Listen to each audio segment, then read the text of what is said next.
Hi KCI, today we are going to practice and review our reading strategies. So before we begin, there's a few questions that we want to keep in mind.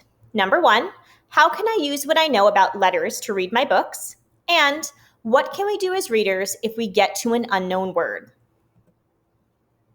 So our big idea is that readers use strategies to decode unknown words. You'll notice that I bolded the word strategies because before we continue to review our strategies, it's important to understand what a strategy is.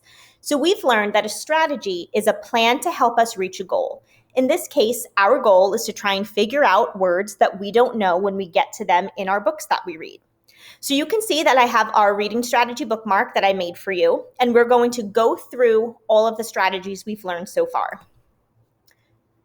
Are you ready to review our strategies? Here we go. The first two strategies are Eagle Eye and Lips the Fish. Eagle Eye reminds us to look at the picture. Let's look for clues in our pictures to figure out what the words could be. Our next strategy is Lips the Fish. This is where we get our lips ready and we say the first few sounds of a word, and then we read the rest of the sentence. The next two are personally my two favorite strategies. In Stretchy Snake, we stretch out the words slowly, saying each sound, beginning, middle, and end, and then we stretch it all together. Chunky Monkey makes us look for chunks in a word. It could be word families that we know, like an and at, or maybe it's the digraphs, th or sh. Maybe you find a word within a word. For example, in the word sand, I see the word and. Watch my example to learn a little bit more.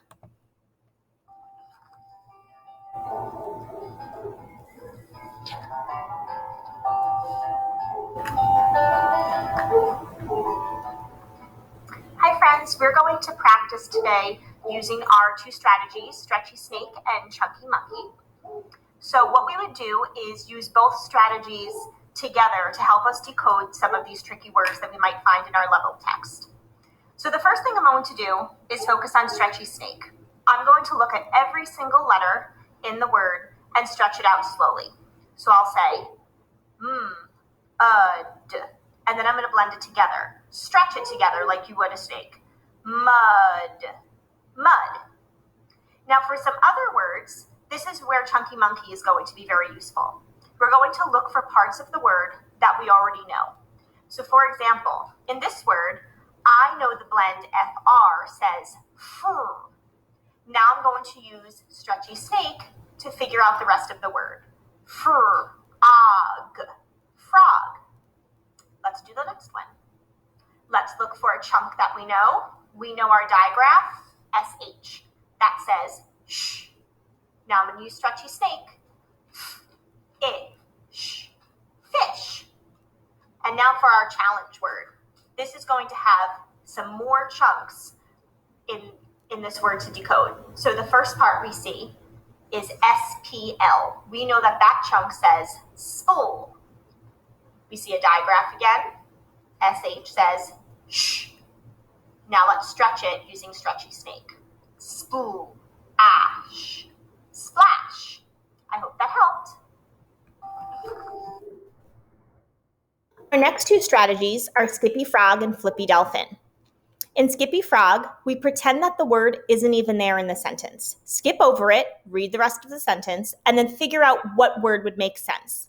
Flippy Dolphin tells us to try all of our vowel sounds. So if the short vowel sound doesn't work, try the long vowel. And last, we have Try and Lion. Perhaps it still is not making sense when you're reading your sentence. Try another word and see if that makes sense.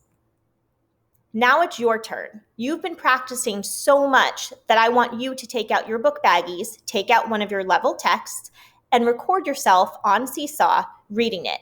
Make sure you use your reading bookmark. Have fun!